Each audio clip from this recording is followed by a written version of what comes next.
한때 초등학생들의 장래 희망이 건물주였던 시절이 있었죠. 당시에는 정말 많은 사람들이 건물주가 되고 싶다는 이야기를 했었습니다. 우리 아버지 건물주예요. 매달 꼬박꼬박 월세가 통장에 꽂히면은 그만큼 사는 게 편안해질 거란 생각에 다들 건물주가 되고 싶어 했는데요. 2021년 기준 전국에는 약 731만 동의 건축물이 있습니다. 이 중 63%가 주거용, 18%가 상업용이죠. 여러분이 건물주가 되신다면 보유하실 수 있는 건물은 아마 이 중에 하나일 겁니다. 물론 내 집도 못 사는데 무슨 건물이야 라고 말할 수도 있지만은 의외로 건물가, 토지가 합쳐도 아파트보다 싼 건물도 있거든요. 그러다 보니 언제부턴가 건물에 대한 투자 열풍이 불기 시작했습니다. 오늘의 수요 시장 꼬마 빌딩입니다. 우리는 돈과 자산을 왜 모으는 걸까요? 보통 집 사려고라고 얘기를 하죠. 그렇다면 집을 사고도 자산을 왜 모으는 걸까요? 이유는 여러 가지 있지만은 결국은 현금 흐름 때문입니다. 근로소득으로 창출하는 현금 흐름은 한계가 있으니까 다른 자산에 투자해서 현금 흐름을 늘리라는 것이죠. 많은 사람들이 건물주가 되길 원했던 이유도 이 현금 흐름 때문입니다. 10억 원이 통장에 있어도 이걸 꺼내 쓰기 시작하면 몇 년 안 돼 다 사라지죠. 이걸로 투자 자산을 사도 당장 현금이 들어오지 않고 큰 돈이 묶여 있기 때문에 삶이 크게 달라지진 않습니다. 자산에서 발생하는 현금 흐름이 우리의 삶을 더욱 풍족하게 하는 거니까요. 그런데 생각해보면 현금 흐름을 만드는 자산이 생각만큼 괜찮은 게 많지 않습니다. 우리 집은 우리가 살다 보니 현금이 발생하지 않죠. 채권은 이자 지급 텀이 깁니다. 주식은 배당 텀도 길고 실적을 따라가니 일정치가 않고요. 월 단위 현금 흐름이 발생하는 거는 월세를 내는 주거용 혹은 상업용 부동산뿐입니다. 그렇게 안정적인 현금 흐름이 필요한 장년, 노년층이나 연예인들이 건물 투자에 진심이었던 거죠. 그 중에서도 꼬마 빌딩이 각광을 받은 건 지난 2010년대 중반부터입니다. 우리나라가 경제 성장을 이루면서 주요 대도시에 30년이 넘은 오래된 건물들이 생긴 거죠. 이러한 건물을 사고 부순 후에 새로 짓거나 리모델링을 통해 기존보다 더 높은 임대료를 받으면서 투자 차익까지 누릴 수 있었습니다. 이 때문에 어느 정도 규모가 있는 투자자들에게 각광받는 상품으로 떠오른 거고요. 특히 지난 2018년 이후 주거용 부동산 가격이 크게 상승하고 규제가 강력해지면서 상대적으로 규제에서 자유로운 꼬마 빌딩이 더욱 인기를 얻게 되었습니다. 그렇다면 지금 꼬마 빌딩의 시장 상황은 어떨까요? 부동산 전문기업 알파카 이야기를 한번 들어보겠습니다. 국내 상업용 부동산 시장의 규모는 최근 발표된 자료에 의하면 약 20조 원 정도로 예상을 하더라고요. 국내 주택 규제가 심해지면서 많은 자금들이 상업용 부동산 시장으로 들어왔어요. 그러면서 2018년 이후로 꾸준하게 시장의 규모가 커지고 있는 상황입니다. 꼬마 빌딩이라고 하면 사실 정의된 바는 없지만 약 100억 원 이하의 건물을 꼬마 빌딩이라고 했을 때 약 40%에서 50% 정도가 거래가 된다라고 보시면 됩니다. 근 3-4년간 정말 폭발적으로 좀 증가했다라고 볼 수 있는데 그 이유는 코로나 팬데믹이 심해지면서 초저금리 기조, 양적 완화, 주택 규제에 대한 다양한 이유로 인해서 대출에 대한 레버리지 효과를 누릴 수 있는 이 상업용 부동산 시장에 많은 젊은 개인 투자자들이 몰렸고 다만 지금 엔더믹으로 전환되면서 금리가 엄청 오르고 있잖아요. 그렇게 되면서는 거래량은 조금 주춤하는 상황이고 제가 체감상 느끼기에는 동분기 대비해서 전년도보다 약 20-30% 정도는 좀 줄어들었다라는 생각은 들고요. 금리가 계속해서 오르는 이 기조가 계속된다라고 예상했을 때 호황기는 조금 지나지 않았나 생각이 듭니다. 그렇지만 여전히 좋은 입지의 물건들은 경쟁이 굉장히 치열하거든요. 이렇게 경제가 어려워지는 이런 시점에는 투자자들이 좀 더 신중해지는 경향을 보이는 것 같습니다. 큰 그림에서는 거래량이라든지 이런 부분이 줄어들 수는 있지만 주택처럼 거래 절벽이 나오거나 그러지는 않는 것 같아요. 빌딩 투자를 하는데 보통 얼마 정도 들어간다고 생각하면 될까요?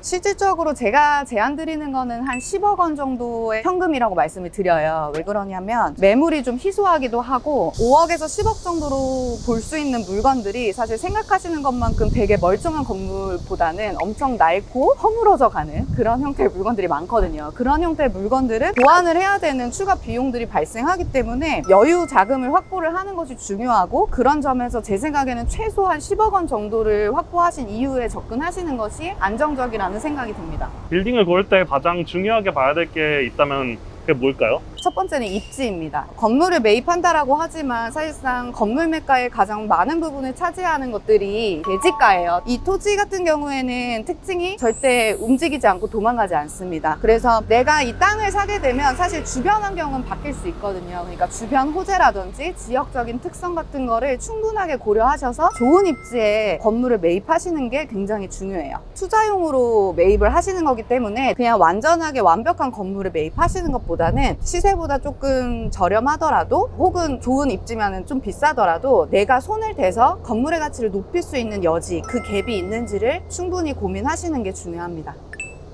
가장 좀 기억에 남는 건물이 있다고 하면은 어떤 건물일까요? 이 건물인데요. 이 건물은 2년간 2번의 손바뀜이 있었습니다. 즉 1년에 한 번씩 손바뀜이 있었는데요. 작년 3월경에 220억으로 거래가 한 번 됐다가 올해 2월에 283억 원으로 약 63억 원이 인상된 금액으로 또 바로 거래가 됐어요. 이전에는 유명 모델 에이전시가 사업으로 사용을 하다가 임차를 마무리하고 공실로 좀 비어져 있었거든요. 최근에 성형외과와 피부과 의원으로 임차가 맞춰지면서 약국까지 1층에 들어서게 됐거든요. 건물 외관도 원래는 블랙 계열의 외관이었다가 하얀색으로 페인트질 정도만 가볍게 했는데 건물의 분위기 자체가 굉장히 밝게 바뀌었고요. 건물에 매입하신 분이 건물의 가치를 높이는 데에 좀 심혈을 잘 기울여서 수익형 건물로 만드신 게 아닌가라는 생각이 드네요. 국내와 해외 시장 비교했을 때 OECD 국가에서 우리나라의 상업용 부동산 규모나 가격이 저평가되어 있다라는 얘기들을 많이 들어요. 주요한 도시들인 홍콩, 런던, 도쿄, 견주어서 서울이 가지는 도시의 경제적인 규모라든지 국가적인 위상 여러 가지를 고려했을 때 아직까지는 조금 더 성장의 갭이 높다라고 판단을 많이 하더라고요.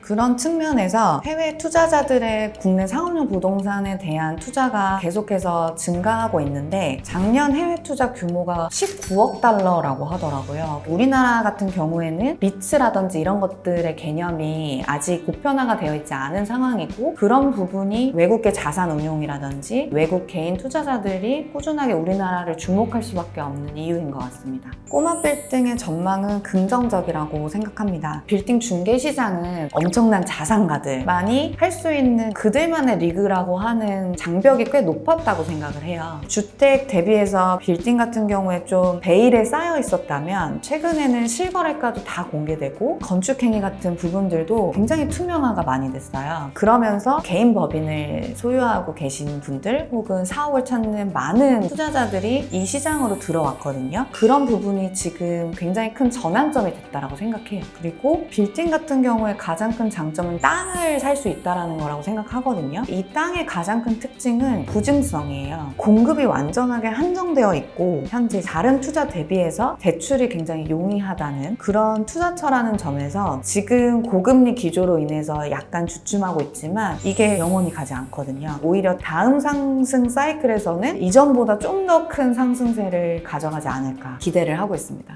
지난 3년간 꼬마 빌딩의 인기는 하늘을 찔렀습니다. 임대 수익이 발생하는데 시세 차이까지 노릴 수 있다는 점에서 매력적인 자산이었죠. 게다가 그동안 주거부동산에 쏟아졌던 종부세나 양도소득세 중과이 문제에서도 비교적 자유로웠습니다. 대출 규제에서도 훨씬 제한이 적죠. LTV 한도도 더 높은 데다 법인 명의로 매수를 할 경우 DSR에서도 자유로워지기 때문에 더 많은 레버리지를 이용할 수 있었고요. 하지만 인기가 높아졌다는 것은 그만큼 시장이 고점이라는 뜻이기도 합니다. 저평가되던 자산이 인기를 얻어 고점에 이르고 그만큼 투자 매력도가 낮아지는 건 늘 일어나는 순환 현상이 일부거든요. 이미 작년 연말부터 50억 미만 꼬마 빌딩은 없어서 못 산다는 얘기가 나왔습니다. 경매에서도 과열 현상이 목격될 정도로요. 한국부동산원의 자료에 따르면 소형 상가의 분기별 소득 수익률은 점진적으로 계속 하락 중입니다. 반대로 자본 수익률은 상승하면서 그만큼 건물 가격이 올랐다는 걸 보여주고 있습니다. 21년까지 자본 수익률의 상승이 소득 수익률의 하락을 커버하며 전체 투자 수익률을 끌어올렸는데 이것이 바로 꼬마 빌딩이 인기 있었던 이유입니다. 그러나 올해는 조금 주춤한 상황이죠. 투자 자산으로서의 매력이 점점 떨어지고 있다는 의미죠. 이유는 간단합니다. 투자자들은 꼬마 빌딩에 몰려들고 있지만은 임차인들이 꼬마 빌딩에 몰려들고 있지는 않거든요. 꼬마 빌딩의 수익은 임대 수익이 근간입니다. 자본 차익 또한 임대료에 대한 전망에 근간을 두고요. 그래서 공실률에 영향을 많이 받습니다. 그런데 이 두 가지 요인은 경기 변동의 영향을 아주 많이 받죠. 그렇게 현재 거시경제의 상황이 그리 우호적이지 않다는 점이 취약점으로 꼽힙니다. 그동안 투자자들은 오래된 건물을 새로 짓거나 리모델링해서 임대료를 끌어올리는 방식으로 건물의 가치를 함께 상승시켰지만 그곳에 들어오겠다는 사람이 없으면 임대 수익과 가치에도 영향이 있을 수밖에 없죠. 또한 금리의 상승도 현재 꼬마 빌딩 투자에 영향을 주고 있습니다. 대부분의 투자자들이 대출을 일으킨 만큼 이자 비용에도 영향을 주지만 재건축과 리모델링 비용에도 영향이 발생하죠. 특히나 현재 건축자재 단가 인상과 같은 인플레이션 요소와 맞물려 전부 다 큰 부담이 되고 있는 상황입니다. 그렇기 때문에 좀 더 긴 관점으로 투자해야 한다는 이야기가 나오고 있고요. 자산은 관리하는 것이라 부동산이라는 명제를 생각할 필요가 있습니다. 꼬마 빌딩을 투자 자산으로 바라보더라도 이것이 부동산인 만큼 건물에 대한 관리와 운용이 필요한 것이죠. 이걸 잘해야 건물 가치에도 도움이 되는 테넌트 임차인을 유치할 수 있고